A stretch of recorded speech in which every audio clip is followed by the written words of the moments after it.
The Nintendo Switch 2 has officially been out for a little under a week now, and I was fortunate enough to get the console at launch, which means I've officially had the Nintendo Switch 2 for a little under a week now, and thus I've had decently ample time to collect my first impressions of the system. I mean, this is probably one of the most hyped tech releases in recent memory, especially considering the original Switch lasted nearly 8.5 years, which is much longer than modern consoles' typical lifespan. But it's finally here! I haven't been able to use it nearly as much as I would like, considering almost every day since launch I've been scheduled for work, but regardless, I have my thoughts, so why don't I just get right into it? Although keep in mind, most of my comparisons are going to be in regards to the Switch OLED, just because that's what I'm more accustomed to at this point. Now for me, all I got was the Nintendo Switch 2 plus Mario Kart World bundle and the Switch 2 Pro controller, while also picking up Nintendo Switch 2 Welcome Tour. I'll start with the elements that are similar to Switch 1 and then move on to the ones that aren't, starting with the unboxing experience. I mean, the packaging is borderline the exact same, although I do find it neat it's even more compressed compared to the Switch OLED, but if you've unboxed a Nintendo Switch, you've unboxed a Nintendo Switch 2, which is a sentiment that continues on with the setup. Everything here is pretty familiar. It felt like there were more system restarts than I'm used to, but that's probably just because I was transferring all my data over. Now, the home menu is the first instance where there's some actual difference, that is, if you squint. This isn't an unpopular take in the slightest, but I do think it's lame that they basically just kept the exact same menu from Switch 1, not because it's a poor interface at all, it's just boring. There are some differences, like the corners for each game icon is rounded now, you're able to sort your clips and images from oldest first, and all the new sound effects are very lovely and give the system a decently fresh feeling, especially and the only change I don't like is the sort/filter button from the all software tab is this now, and it's just more confusing in my opinion. The same thing happened in the album tab. But the eShop and Nintendo Switch Online apps are actually usable now. Who knew all it took to get actually functioning built-in services for the Switch was spending $450? The eShop also now features a For You recommendations tab, and news is now tailored to each individual user on the console, two features I'm probably never going to use, but they're here.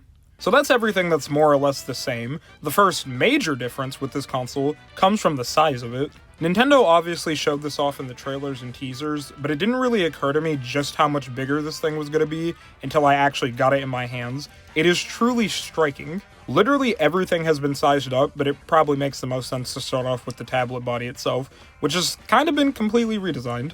All the buttons and ports are in the same arrangement as they were on Switch 1, although of course we do now have the top USB-C port, but the larger size and larger vents on the bottom give this console a much more industrial feeling than its predecessor. I'm not a fan of how the kickstand is now hollow. I feel like it's probably a lot easier to break like this, but as long as I'm not stupid with my console, it likely won't be an issue. The biggest change on the tablet though is of course this new screen, and it is so good. Being honest, I almost never use my Switch in handheld mode, so I probably won't really get much use out of how much better this screen is compared to Switch 1, but still man, I've gotta give credit where credit's due.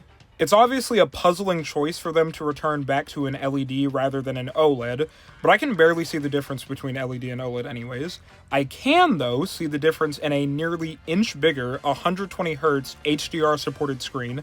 This thing is wonderful, and it's more enjoyable to play in handheld mode now too, since the Joy-Con 2 are also bigger. Personally, I truly never had an issue with the small size of the original Joy-Con, but many people did, and Nintendo heard them out. Nearly every button on these are bigger now. The triggers, especially, are huge and feel very nice to click down. The sticks are also larger and have a greater range when rotating, and they also feel really smooth to use. Not sure what material Nintendo used, but I adore it. And of course, they now connect to the console magnetically. I saw some people online were worried about the durability of this method, but having actually tested it out now, it feels very solid, and I don't really foresee any technical failures with this method.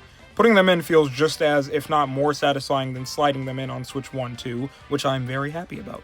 Taking them off initially felt really weird, but after a while you learn how much force you actually need to pry them off, and it becomes just as second nature as sliding off the Joy-Con are. Once again though, I want to reiterate just how big this thing is. Putting on the Joy-Con 2 just further makes this thing ridiculously large. It's almost too big. Like, the Nintendo Switch was already obviously much larger than, say, a DS as far as handhelds go, but the Switch 2 yet again takes it to another level, and for how cumbersome lugging just a Switch OLED around can be, and how I already don't care to use the Switch in handheld mode much, the Switch 2 being bigger doesn't really help. although I am very happy that they were able to keep the thickness the exact same as Switch 1. Moving on, the Switch 2 grip is kinda odd given once you slap the Joy-Con 2 in, there's a gap between them and the actual grip.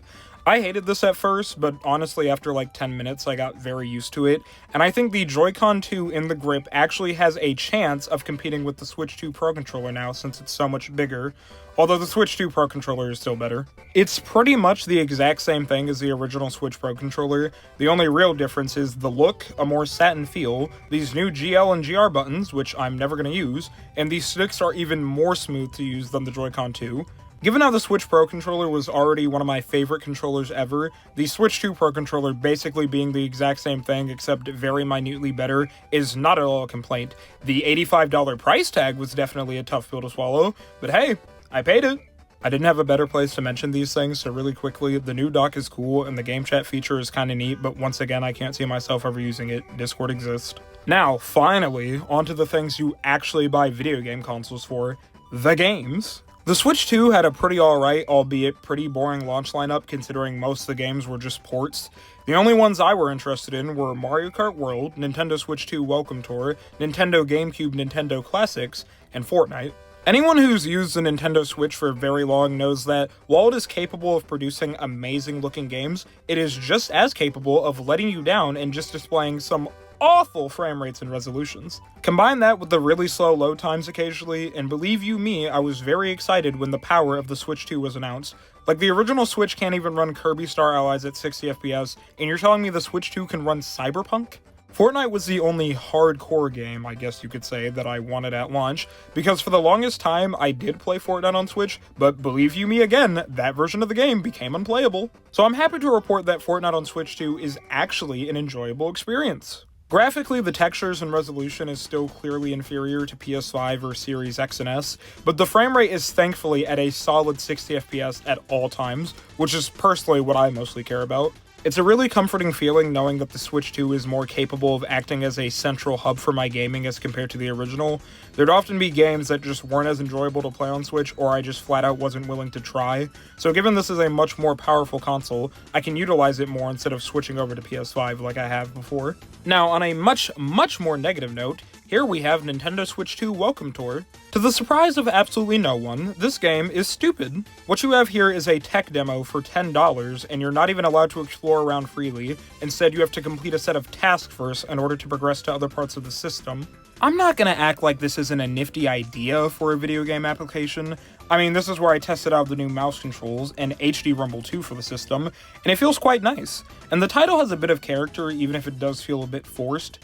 But like, my god, this is a stupid release, and I'm even stupider for buying it. Nintendo GameCube Nintendo Classics is at least fine though, although that title really isn't much better than if they just called it Nintendo GameCube Nintendo Switch Online. There's not really much to say. I mean, I don't understand what Nintendo's mandate is that requires each retro game system launch lineup be smaller and smaller, but the emulation here is absolutely fantastic, and I'm very excited for when more games come to the system like Chibi Robo, especially since GameCube games go for absurd prices. Like, I love collecting games, but not that much. Finally though, there's the game that everyone really cares about, Mario Kart World. It is phenomenal. I never even played Mario Kart 8 on Wii U in its heyday, so I haven't even been waiting 11 years for an entirely new Mario Kart like others have, but it's still been 8 years since Mario Kart 8 Deluxe, and even with the Booster Course Pass tracks, I think it's safe to say we've all just been eagerly waiting for the next entry, and this delivered in pretty much every way. Like I said, I've been scheduled for work a lot, so I haven't played all that much of World compared to others, but I can say without a doubt, this game is gorgeous and immensely fun. All the new tracks are lovely, Knockout Tour is a blast, the gimmick of driving to the next course isn't at all taxing or annoying like I feared it could be, and online has worked very well for me so far. I've seen some people clowning online that Switch 2 has nothing to play right now, but similar to how the original Switch really only needed Breath of the Wild to prove its worth, I feel the same way about Mario Kart World on the Switch 2. Not to mention, the next major game is coming in just a month and a half, so I don't think Mario Kart World being the only major launch game is that big of an issue. And that's basically all my thoughts about this system so far. Plenty of things remain to be seen about this console, so who knows, I could do an update video maybe a year in. But I will say, the Switch 2 isn't, like, that exciting.